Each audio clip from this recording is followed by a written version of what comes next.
నూతనమైన కృపా, నవనూతనమైన కృపా, శాశ్వతమైన కృపా, బహు ఉన్నతమైన కృపా,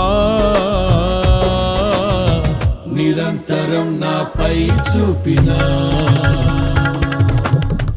నిత్య తేజుడా యేసయ్యా. నీ వాత్సల్యమే నాపై చూపిల్చిన, నీ ప్రేమను వివరించనా, నన్ను నీ కోసమే ఇలా బ్రతికిల్చిన జీవాధిపతి నీవయ్యా. ఇదే కదా నీలో పరవశం.